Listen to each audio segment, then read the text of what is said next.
whawhetaia leanga le rei ma leanga rofa le tua ia te ia mai lo to soifua ma so mato vola ki tātou o lia mai le rei vai so fo o tātou savalia ke le menga kupu ngā vai aso ia leo kako o lia mai le vai aso whawhetaia i leanga le rei ma leanga rofa le tua whawheiroa i tai o le tātou matunu ia mesi fo i tai o le Ekalesia na ufionga aki e bukupo mo sese vite o leo tui ia malo soifua mluia ala o ste ulanga ma ave sese o puleanga ma sa mo ato ma lo le soifua mluia le fua ma fatasi ma le fionga ia patele Ioane Ono o i fo i o tai o le tātou polkrame e Kapite ale Ekalesia pe a fai patania o le lau tātou si ma lo soifua mluia lau fionga patele ni Afkai kere ne lo fo te lo le tua ma na nga pu fa soifua o ke me folo soifua ma smatola pa wa kako tu fa inga fo ile ni fo i mta ta wa wa lango mai tesas tatu tama pa io po Francisi ya le lava ta wa ona ma ko fonga mana o nga fa vai mo pa ia mal taltu ya e me ta upu fo wa fie fo soifua tanga te lo ne ya pa kalo fa fa samo soifua mo ni malangi ma kalo fa ku fo ia ya kako malo po pa maroa o ese fo fa no ngi ken ya sa re ya malo ka tai do fu ya ta mate ile tua ya mata stalo so fa tama ya lo le nga pa ia amene anga pa ia e afia mai fa tunu lo to o ona matu ia ya fi lo lo fa au ina mai lo nga pa le ina mato fa ko ina me uman lo lang le tua ina e o ina lo to o ona la mo le nga pa ia ya fa mai ati mato ia mato mo poto ma le nala vanganga ma le fia no so mai ona Yesu Keristo lo mato li amen sua fa tama le alo le nga pa ia amen tai mole talo e mataria foi le po kala metau ala fiong patil maka ia yo ia tam kalinga foi fa per kani ma fa sa bole le ngorpus lau tato si o le vi ia to fofoanga le tu e le winga nga praise be to you my lord le winga nga lau tato si o le pese ko inga le o i fo yo oh sangat Francis yo Asisi ya lai pa kau ele tu sini tu siel tama pa yo pope Francis na ko inga ia fa ngai ngalong suakol sangat tole o ngale winga sangat tole mo le nganga i leo si manga male pui ngol si manga male ya ko lawa tu le mai te tele kasi ya wanga sawan ko ya la fua le o ma fa to sangat tole ya manga ia voi fai como rasa ia le lo fo le tu e no fo ia foi mai fa me alo fo ngi me o ma ka ku kiola ai me ro ku fa le anga fo ka ma ya le simo le fai como le sale ku se si rako le a ko lo to ma la eu ka fe unga male mai or ka ko finga fi ya ka ko lo lalo o male ya ko wasa o feso wa inga foi o ma fo ya na ngai e ko panga como lo mamlama ya ya wa ka ko kasi fina ngalo le tu le wo to mo tu palo samoa ya sa ku vai e mo le tu ya manyo tatu te ya le fa kingo le fo wa mai to fa samoa ia la ko ngi e je fa pera fa ko ai mai nei ya ka mai ko ai ku lai mai ai ya lo fo le tu me ko ngana ai ya ka ko ma samoa i uma ka ko ia i ka ko tu ya ai ka ia foi le compagnie foi le well lo fiunga pa oi ia ma le you tos yo ngai fa ko nga le wo ma mo e tsa le ia mo e tsi ala wo o fa nga solo ku si va si va nga le wo so so mai le well mo le foi por me le you tos ma ka pe io le si ka nga ngan maro ka nga io supporting financially ka ko mele ole MNRE kasinga MNRE lang o meye salo la ka fapso ka yo MNRE o me si manga si manga yo yang ka kia kwa nga mo iske me yo mo fa ya so le ya kana ya kulo ile vanga ro ka ye ya ole le ka fa ngata mai wa so le what is global warming? La le meo le la fo vela le la fo le sisiomanga. Sa mo. Não ka fio ma ili mo meo. Mo vela. O la longa ka ko vela. Sa re. Ke le longa ta to vela mo suyo me sa ya. Ya. Le ka ko ne ro ka fa mtal tal wai o melt le ka yo la ko ka farai ko ko kia ko nga vela ni farai fo mo ngora wa ke wa fo vela ni me nga wa kwart ore nga o yo ko ye pa ye me fo mo ngo vela ya o mura ke wa ya mela nga ore what is global warming ya ako si sa mo le ka mai fa ya ko mai yakare na ko mai ele yang ngalo mai ka mai ka wale ngai la ku sala langi me makan nga na ku kuai umaka wale nga ya o meu symbol sa me se ye ma fuai le a foi e kasa o ngale alu dunga olea ya ofi sungu le mu na mu ke kele ka ko ku ya Amerika mai se ku ka nga kama e o ai Lucia ri ko ai sa ri e mu a nga mu ka fa kiri foi ia mile le mafui ya ku poi Lucia ya a fio mai la ngonga ku resi va ngol lalang e fa pela mela ia le mo mela o ka pongi le o nga fa le nga si manga me pollution me ka ku meio fa pasi mo spray la o spray va ko ya fi ke ka ku spray fa mo ngia ka ko sa nga fa le nga le spray wa mo ko nga me fa mangongi e fa nga tato yo ke fa nga wingi me fa pe au ye fa simoria ta va fa simori o iska ka soli kala ku ko fa ka ye so e se le ko nga chao e se le ko nga me fa o a ye u fa soli ko nga me la ma ko ye me o mai le ke ka wa ke ta ele wa ku fa nga sa ya esa uman me le vai da au ni kafe aku la lo ya nga lo le la lo fe ya lo ale ya ole e foi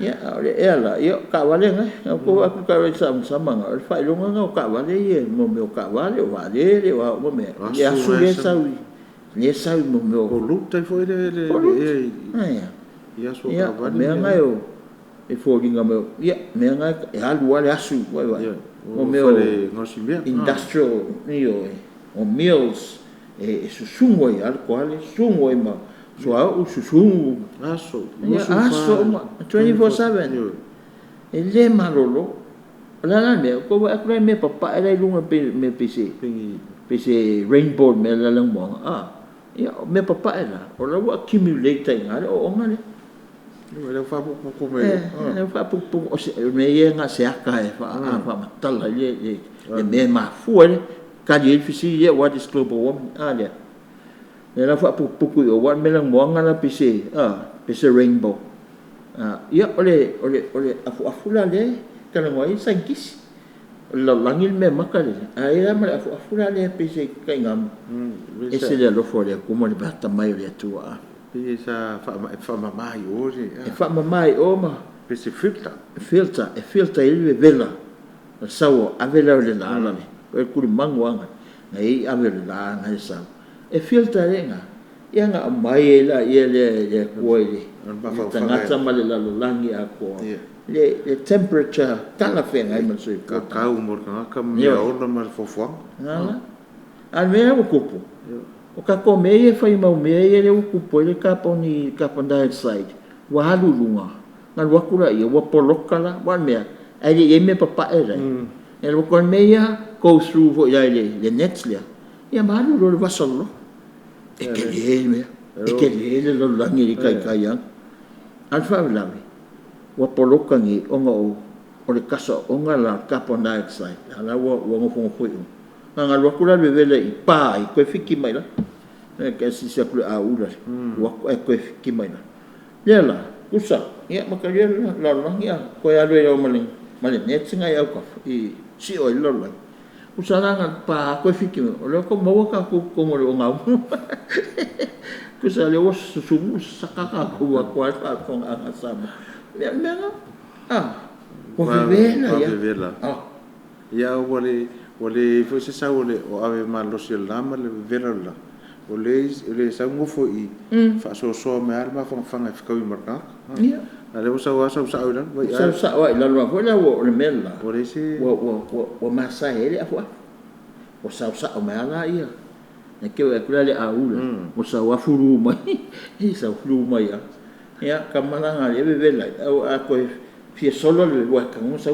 pa ile lo langi ni da te ko fa ya o le fa la mo me e ko fa ko ka ya mai pe ala le ping pong wa sa ka miro an ya masa ka ko vela sia ya nga o nga me ako e ku sala ma fu ala la me ma foi me nga luenga ya tangata nga luenga ya tangata an me yung sekyu ma le ku le system e so fu ma o la tangata ma sis yo mang pangale ya ka ku so na fai me o tu me ya le winga la kadidanga what is global warming ya global warming ya dalan mele o ala ia mo consequences ada le kalangile as is warm atmosphere wa vela ka wa vela lang oceans ma le ocean wa vela for the ocean wa vela le sami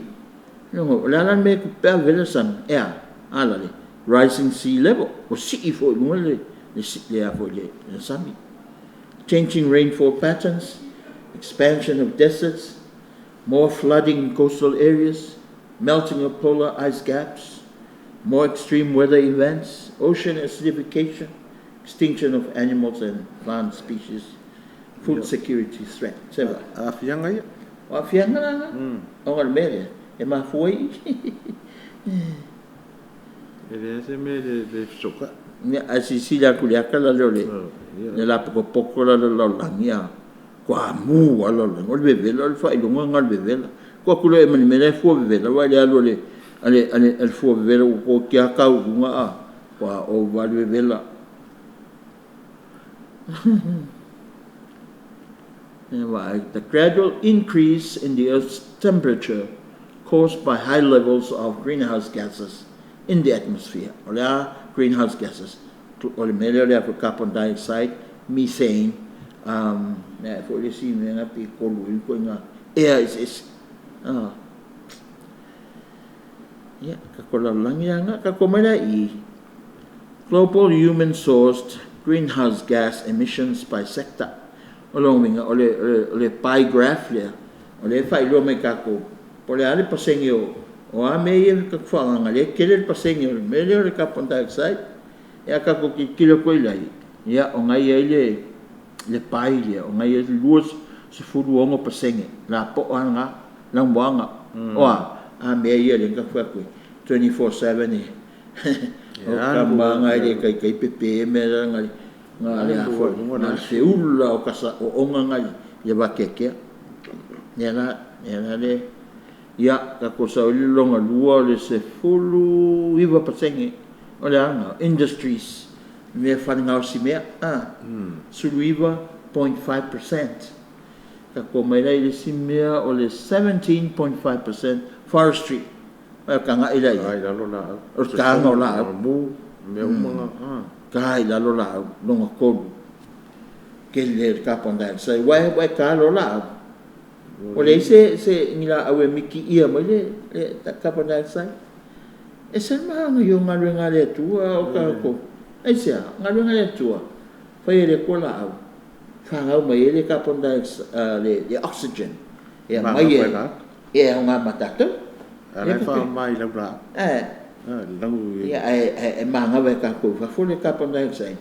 miki e la nga fa nga fa la ko ve mi ai la so elena se waste le me nga fa ele tua me ole waste le ka ko ole carbon dioxide ole aulonga la ole waste la ole aulonga ya ka ko ole oxygen o ka se manga i ole tangi le ia le system le ko ele sa se waste nga ko le nga la mo ka ko nga ka ko mo la e mase ya Paulo nga so nga fa ya tanta me ka ko mai la ele 13.5% agriculture yo me ayo masi ya o ke le am singo foi ki o ka ko ngai Pasifika po ka ko ngai Samu ai se ngai ka mo fa ko anga ma ka fa ko anga ya fa sa pelo mal al menyo pa e foi manga e fa se ka ko yo ko se ko la ya ele fa le masoare fa ai ala fa fo ya sa po ngai o sa i ele se fa ko fa ye masi e o fa pe masi ki ke mi un suor me fa la le me pe an ko si le pla kala ya ai nga ka fo le fa mo chemicals fa ngai ba ngoko le see, all these things add up. Au fu mafanga mo ki ngai kwa ki kele pe o Tasmania o Brisbane ya fe le me ka manga pa pasi mo chemical la esa fai o kai lo me ngau kai I aso ye fa ko nga fa Australia se ya e fanga yo ale ya fanga fu la ya fanga pa kama ye fanga mo o fa nga sa fanga nga lo sului ya nga lo ya ka ko lam ma nga yo mo fanga lo sului so le am ko ko luta le ai ya fanga nga me so le forest o le agriculture nga 13% le ko transport lo ngo ka vale o va ai o no va le nga ko e a fo fanga mai fa fola ko so au mana ko chemicals nga ya ora ile si me 13 ka ko mai 8% residential and commercial buildings ya bo me vo fale ko ko cities ke kelo lo lang ya wa ka mga mo miele ka ya wa ka si me ka le mo ko control ya la ka si me le oi foi na cosa foi la cosa ya nga ko la me muri o le 3% of waste and wastewater ya le vai vo le la kwa fo ile fa fo nga Samoa fale umai ko pia ka ko fale le ta'o fe le waste nga yo ka yo e na foi le spoko la menga alu me kai sa ko nga wa le me ya le kai le na por kan kele nga ko ya por me ko processa ya fai mo me e mo me ave ko fai ping fiki le sai kai se me ka ya wa kasila nga ko nga me e avo mo fo le carbon dioxide ma o nga ya waste ko nga ma vai ma pollution so le picture ko ala na me le ya fie le ringa ko le la le avo le fisi nga ma ka nga ko program what is global warming le ma fo nga ya ka komana le issue le water because kasi le issue ko ngol kusila tamapa ya particular for ilisi na for le paragraph le fa ya ongole ka uel tamapa yo le vai my map of Francis access to safe drinkable water is a basic and universal human right. Why? Since it is essential to human survival and as such is a condition for the exercise of other human rights. Yeah. Sa mo le fa fonga mai ya o le kusil mapa ya le auto tino mapa ya. Ole vai. Ole basic human right al tangata. Okay.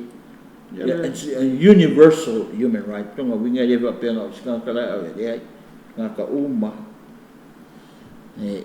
pe ya ka ko basic human rights ka manga vale air pe ya ko vai wa le air fio ki ka ko pe ali se pe ya vai ele lo se vai ka fio e ki o fa mai o le vai o le ora Ya nga.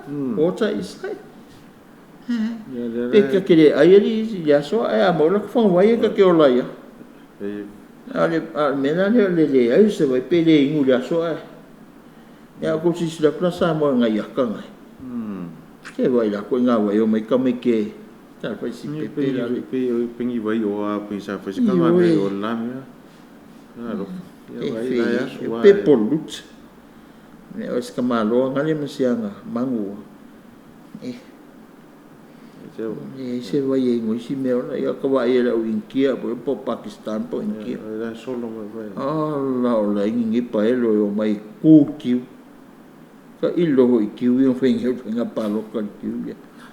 It's just, because le lo le vai ia. Ka ngā lana.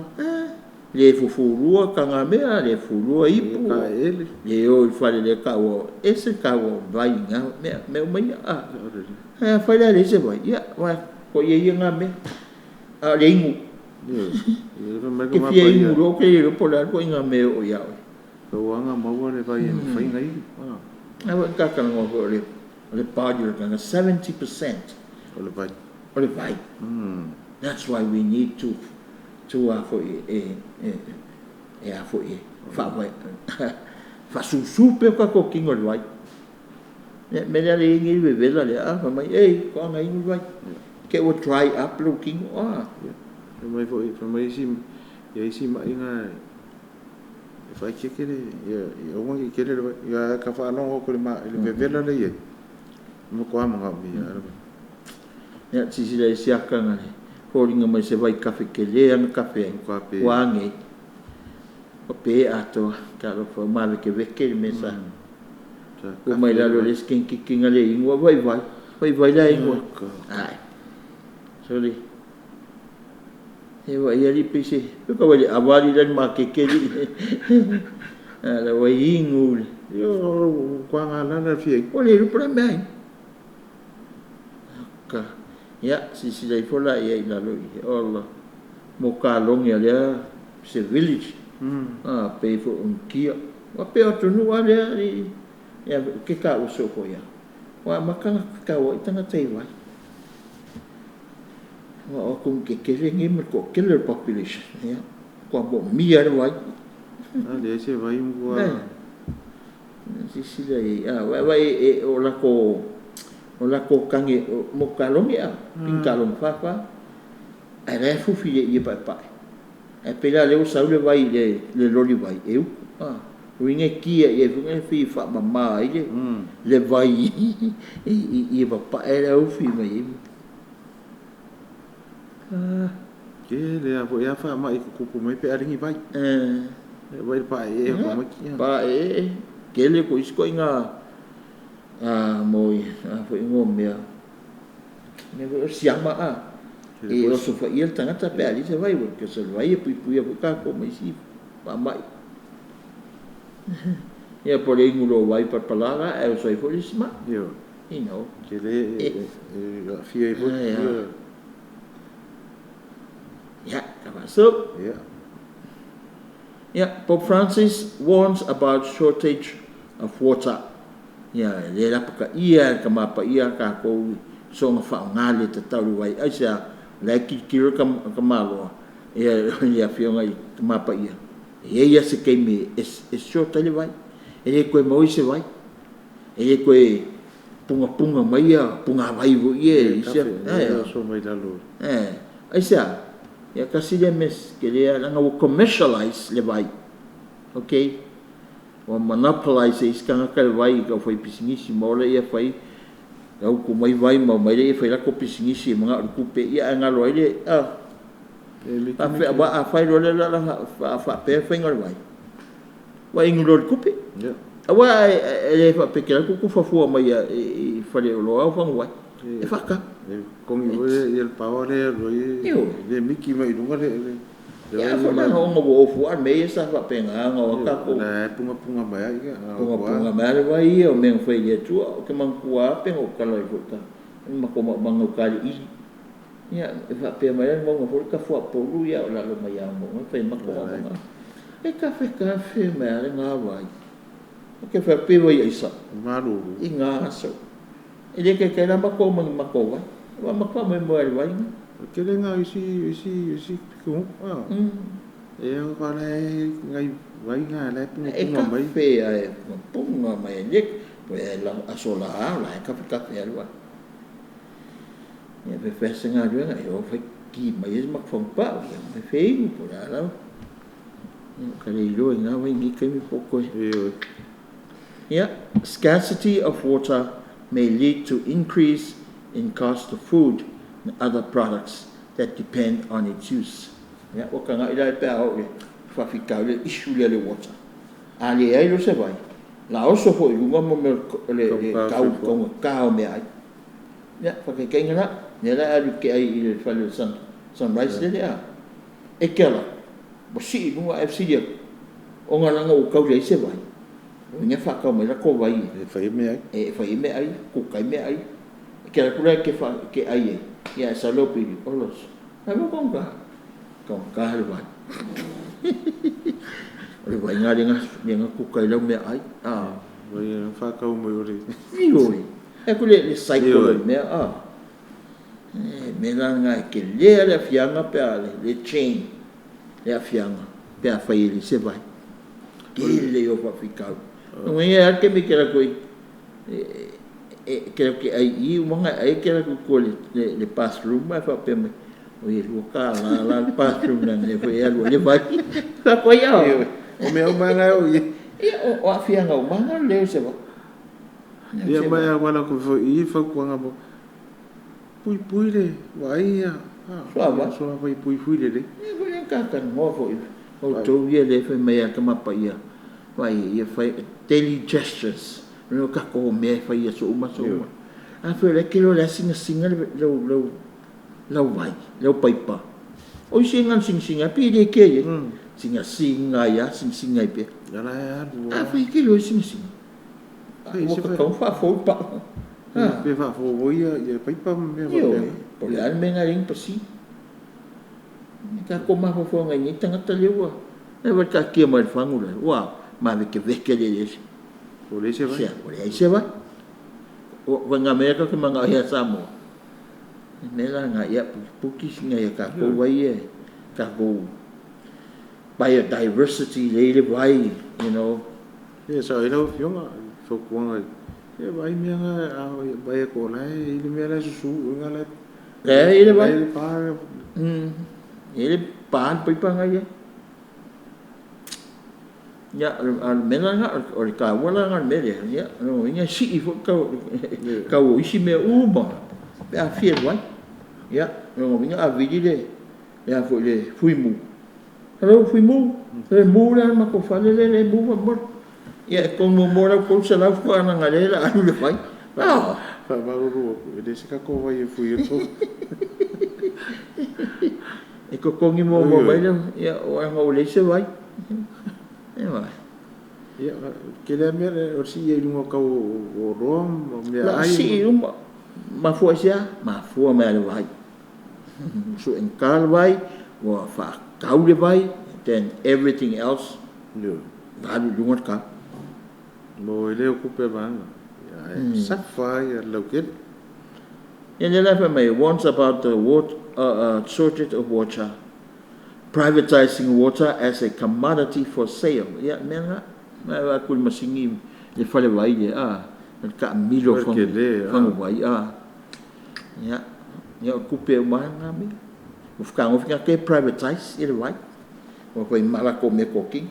Ale fa mai kama pa ya. No, it is a basic universal human right. Ya le kire kan ko fa ka vai me. Ya ka me me ya ko mota o foi le se fa ka inga i enkia kampangi va ko kola na ngaku e o fa kala vo di sa ko aku fa la ko kola ma ko ya the most important ingredient of kola la ora va ka kola e la ko su ko me si me ngai ke fiu e ko kola ke de maria finger business ya mga ay ke mga kokor lo re ke de mani ko mai skokor ko mai skokor ke va long ko mga wa sole Ko a pa pe panungia. Ala ke manga wa ele uma le texto le wa. Ia o meu fai la to. Ia fa ko singa mai pe. Ia ngai fi au le ko ngai fi au no fu ka o ko mai ke sama. E wa ngai fi o ka ko mo mari di ngai ma fu e ngwa ko ko. Yo. Ele ia si sia vai ka manga ko ringa sanki. Ele sa fa ka mo ko se gula po. E ngurki ka ya kokola ko e le uri kokola ko ai fu le fiafi e ngu fa ngal kokola ko le ma fa ngai se va por siki ko addicted sa kokola la la me le ui ka no fa ko e so fu mo lo e me sa ai le ngu kokola ai inga ele papakiu o le mun pipi sole e se ko inga dietary kai opo ka manga wa pele ki ali ki falawa pa ke falai manga ia so le ku le ese le e me no e fa vera mai e ko opo e dis ko la ma mo ia ko e si me do mare mo fa ko la po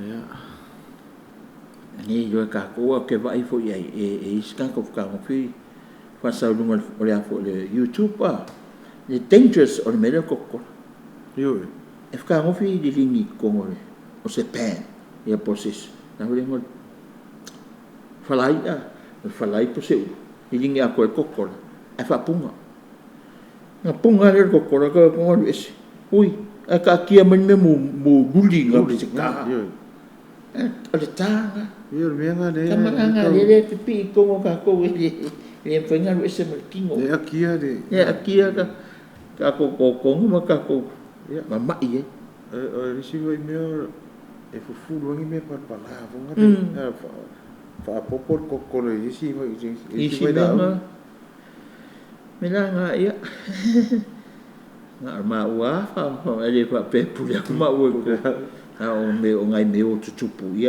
ka ia ko fai ke kenga ho ni product ko kola it's an international product o le ma se ku ele o e ko kola ia le la fai mai water an acute shortage of water may occur in a few decades unless urgent action is taken ia le ku so le lapta inga ma pa ia mai e le ko mamau ai o mai le fa fika uri o le se vai in a few decades we ngai pe se fulu mo ko ka sanga ka fa ye se ka ko ngai o ngai fa ke mingi now ya ka si e pe ya le o ngo ke ka ko isa mo as mital ai se ole ke le wa ya ka ko le ya ki mai nga mal mau ki mo ya ese mang yo ka ko so le ya lo ya pe ka la ya tama pa yo langa kusi ya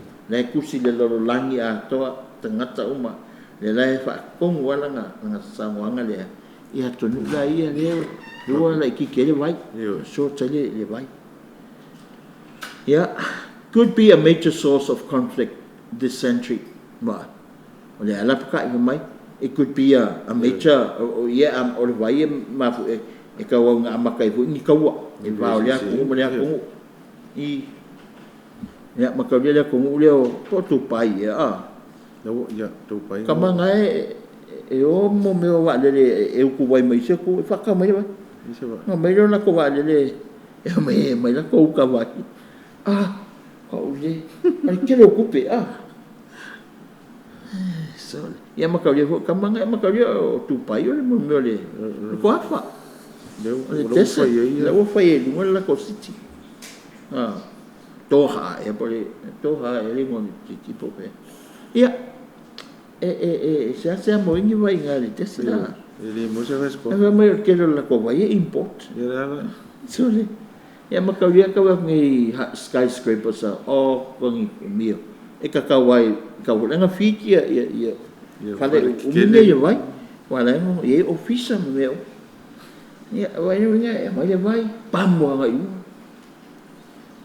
ke le nga lu nga fai Fa mo ka mai ke lo ku pe so. Sa mo nga kumapa it could be a source of conflict for se amakanga o se kau e va ya tu me tu. Me sa ko le a fie le a fo le uki le vai. Pe o inkia. Ya pe o senga ho isi ku. Ya o fa pe na fo ia ku ia e me sa ko a felika. O me o ke kele le mo me ko fa.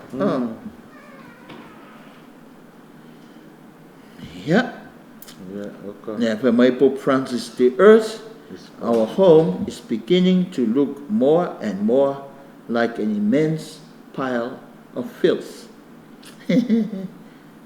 Kalangas ko ingalang kilo kele le langi lu kakola lu langi kakri po mo lai. Our common home, for my o pio se lapis. Wana fwa I umma ye lapisi. Mai lea tunu, wala pisia koa, ele, wala pisia sami, wala pisia lunga ole ea, ole la pisia ole ea, ia me ka whanga lunga ala fe wa isoro lunga ua. Kafkafia soro. La pisia maka whanga i se wai.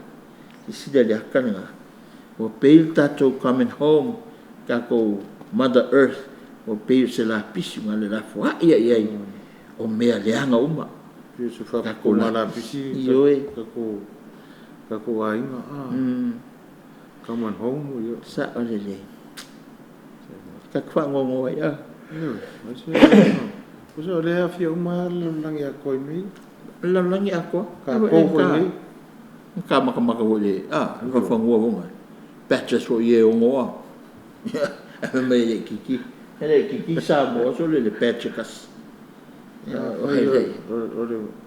kiki tuk how you for your Texas se va ela e que leo ni fa pukunga la pisi lungon san ko kongo lo lang ta o mai fa la pisi tanga ta me que ko nga me ala le me ho le que no me kama pa consumerist society ye wo ikako on fa ka wa me mala fa man maya ingu la ingu fonging la fo ingu vai le vai mai me yo wa singa me ne va ka mo nge me yo o plastic water ya le kasi le pising ju ke le la pisi ingu wa lo fo vai le ingu lo fo vai le sorry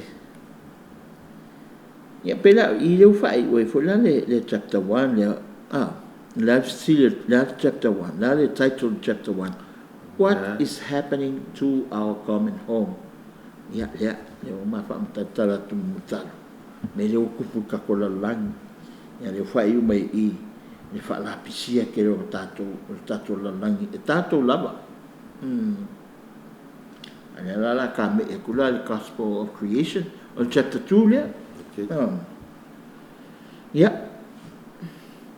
chapter 2 for my Pope Francis develops his theology of creation in the gospel le ka kikilo gospel for chapter 2 le ka development ole for the theology of creation according to Pope Francis pesa mo kuspaia male taltu ele o alo ese algo inga male Pokuia lua kakopatu tu Katoliko Ekalesia Katoliko Marcus Paia.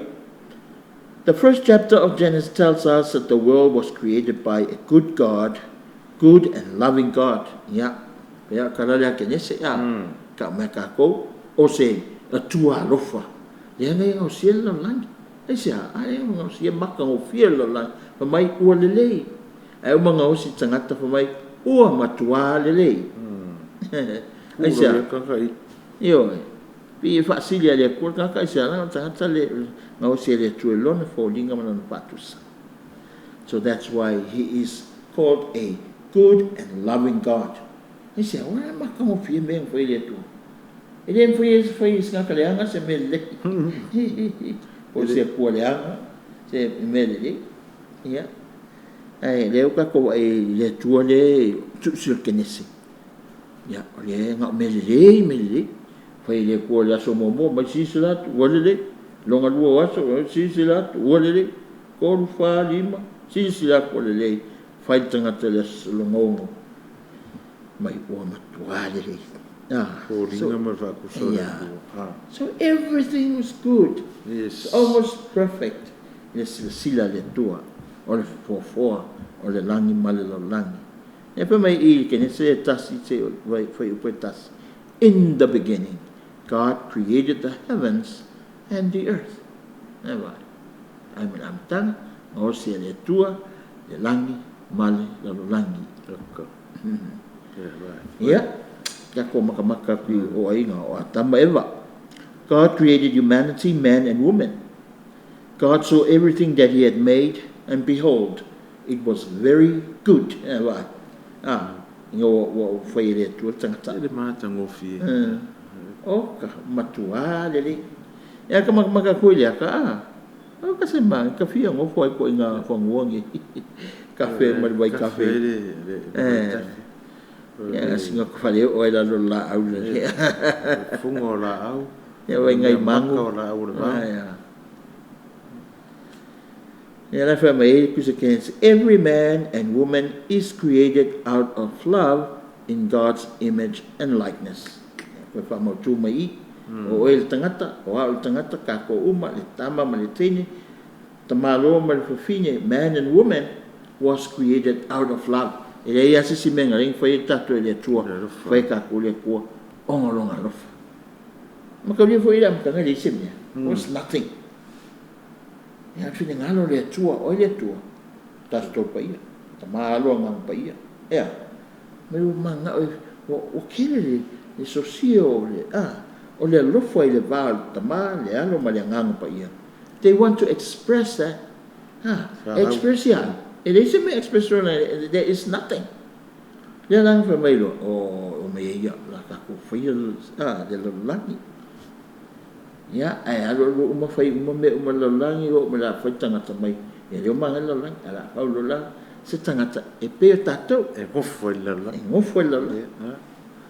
Fai fo linga ma fa tu so le tu. Man ma fo la le ko ya ka ko fo linga ye tua. Ya ka ko fa puso le tua no me le ka kwa mi o ka kyo e pui le lo langi le mo fa si manga me that is his plan ya na ka ko ki I me ngo fa il tangata so le maka ngo fi ya si la ku Samuel le akale o atama this is the period of innocence olha Ele o te mire le isa na sala ya ka mai wa. Ora ka mo so. Na fe wa ya la wa wa ke lengi la la isa. Ele se me la fe inga me o la everything is beautiful. La pure mind. Pure la minds. Isa pe ka mi dai ke wa ka mi dai. Ka mo ya kam ki ye se ye ka mo ya ko ki ke se sa la ki. Ma foi sia e matuang ma foi ni joe la ko innocence e fa penga mala atamba innocence ele o ise me va pe mali si desi pe ka utia kala le Kala ngom meo na e ai ya se meo alua ya se ma fo me se la atamba e va foi mo meo la bang eu ala ko la walker si il va le mo ya ki ngani tu mo ka va kulo e se fa mai foi kulo e fa ya la ko pua maile pusi moa e fa ya la ko e se angala e innocent la ko ma fo fa penga ko wala ya e va Kemire yo o mai liang sa. Yo la ka ka ngo I mo fe le la fe. So it explains the immense dignity of each person who is not just something, objects or things, but someone capable of self-knowledge, self-possession, and freedom to enter into communion with other persons. Yeah. Why? O mea uma, o objects o objects to be used. Nea la pela o mea o lau. Ia, e o whaingai mang whelelei, a mai lea tua e whaongai tangata. Ia. Ai, o le tangata, e esa le dignity ngā ku e lea tua tangata. A dignity of the human person. We longa conscious, we longa longa tamai lea mai lea tua. Me nanga e ese ngā whau e lea tua tangata I lona fōringa ma longa whakusa. E ese mai al whau ngausi mea uma. E leo whapea mai kusi kensa a mea whau le maunga lale. E leo fōringa ma whatusa lea tua. E leo me a mea whau a mangu ngai. Fōringa no. Nā tangata lau. So, ma fōranga special tangata. Onga, o tō whare tua. Ngā kai ala o e kausi whare rei. Kausi mea. Kausi mea. Ngā stewards of creation. E ho ma avele mea roko le. Dignity. Yeah. Me hora le kakau inga. In fact, le makaria fo le talo le kuspa ia le whaunga le tua tangata. Na whaunga mua aka. Yeah. Ko ye mamang. Aya. Mea kamu e kau e si ma ko doi I ingo mea. Kusa lewa e fie mangu wa. Ko uma e le ko me uma mamangu ia mai au paanga ko ke fie wakas. Ia ko nga me we fie dis ke mi a kongil ma dis ke. Pada vela me mun Aya. E kusa ele o ato fie o atam. Mai lo le ko okay. Ya, la fai si plan, na fa mo la plan, fa mo lo a ka fai le kui mo. Yo. La kui mo. So le ko fo mas. No, ko. Best doctor. Kui mo lo mos ko inga mo e ka mo am lo foi ka ko ngo ka. Se e me li as. O inga fai po listangat. E ngoia eva.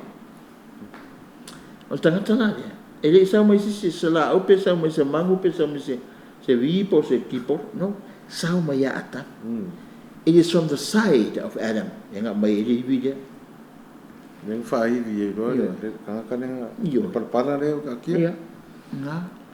Se mai le yo le video. Yang fa we lo ele tua. Ele tanga tengo ya. Ke ia lo ma o ma lo ingas. Ke ia lo akamu ki fui. O ele ska ka le. Ia. Ia ngai se sengai. Ia fa ku mai lo. Oh, bones of my bones, flesh of my flesh. Oro tino. Tino. Ano na o ivi. Esa, solo o ivi e la longa la ve aka. Esa, se ia ku. E la longa foi eva, la no ia sau mai ata.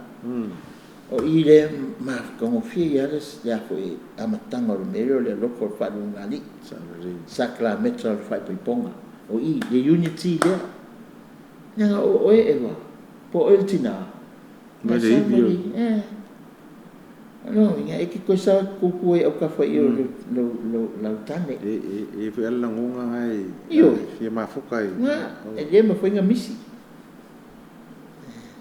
so el manga ia nga ka ko e foi ka ko kilo ko ya tamba eva ya e o ama ka ko section le o le gospel of creation e o ama ka ko section le ya ke le o ma le hui o ka ke fiu vom ka fiu vom ta kele le winga nga lenga fai le tua atam fai eva ma kasi anga le atam eva yo mea ola ma mea uma le lai le ku kasi as kan le ku ko kasi o le mores so me ke si la pe o le harmony mea le ma kanga o le harmony between Adam and Eve and all created things. There is harmony. There is order. The wing ecology. There is order in creation. There is order in the environment. Kemilia. Seki umame ya se me. Ya, se ka kikilo na wa. They got kilo kule. I guess le ho man ka ko kan ngoi chapter 1. What is having to a coming home? O tangata. Vai dai I media. De ai ma se me folding ma yo.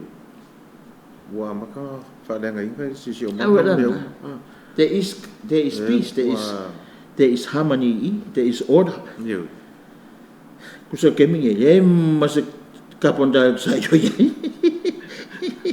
Ala voi sauri ma lo si o beber la polo ka ngoi. Yo, a vola le ma ngia le fo. Na fo na venga si ese o ele me ya fo e polo kai ave malo so la. He knows. Ia walu so solo mai ro mar kamavonga.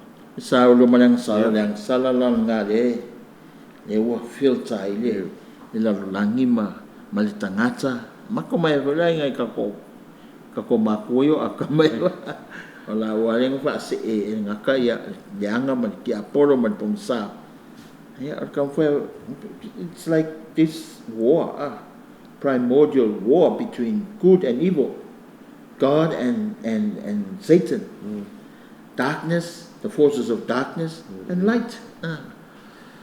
There was forces of darkness in Congo. The harmony there, the creation story.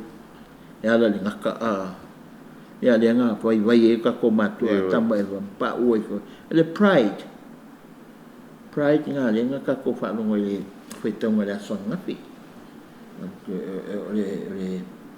And antidote to the pride ole famayo kusida si wakanga pi o to fia me uma ile nganga malu mal loto mawala loko mawala wa fia ga kai fengala ngaka de ora o fia ko ole pride fia tu la kwa o pa ila o me ko pa ke lo la ya o fe la kala o ya ka ka fa sa ko se la awale kasi o ke kang fi atame aya e manga o pa mai la per minga e o mangi ya fia ka ko the original sin le sala tu faso o tenga ka o le sala tu faso o ku fa solo me ka ko le skai kire ka o because la all symbols of humanity so ngang sala lo la ka ko mare mu mai ala one sala umaya the whole of humanity falls into sin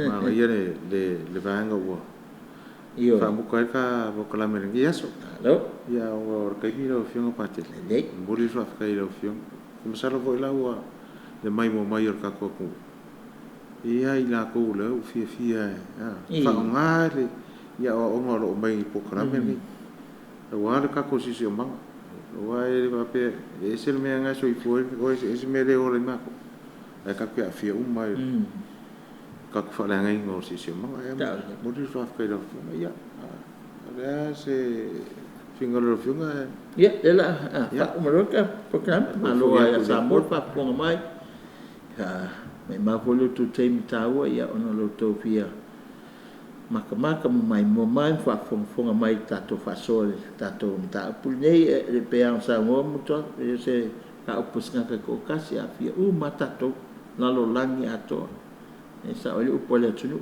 aku ia lo wa makua e longo malo kingo ka wa lo fa ai e fa penga le winga afia si o manga le vai malo lang e afia makako fa ke kaingan melen ku pinge lucia e pa me lucia ele anga afia ka fe u lo fonga lo ai maka ukia ku pu lucia le earthquake sawa ngalu le malo so ngalu ia fe mai la sawa lo pa ka ape solo ulo nga ka u fonga lo pa fe ka ya ka ku ia mo penga fo ia woi hawa e ka na ve hawa ia fa penga fo la New Zealand o ka ko fa me le west ake o le west ma le west Samoa pe ke wa ya le west o fa la lupo so la mo ma east ya se a ma fo ka se me le me nga kulo ia e whaftai ala whika ko kare whai wai sua whatama le alo le ngang pa ia amen tai tele le tu e la o fio mo le whasoa le ni tai ni fiafi ia tai mo no fatasi mai o mato ma fo fo mo lo tu vai vai pa lo telefone mato tai mo ne so fo fa popo so fo mo le o mato la fanal ia tai fo mo mato tu la fai vai fenga filinga ia le o tali mai la o fio fa ali fo to fa mato tu tai tai ia wa o mato tu mo mato ma lo la iluma mo ni ia la to pa mo ni ia sa mo atoa e mai solo mato puli anga male ake po o te talo le tu atu iluma la o fio fa vau la amene so afu te male alo male anga pa ia amen tai lo fio pa tele mo tole fa mai fo ta po klame ya fa fte fo ide anga le rio ore le company de le well e fa pe fo mai fa tonga le ana malo le utos e fe na mai mo mai ta to po klame le aso e awina toi i lungo fa sa longa ya ta to tv ko mana e mo le tele fa so mo story le fiafi fa soi foi a se po sa mo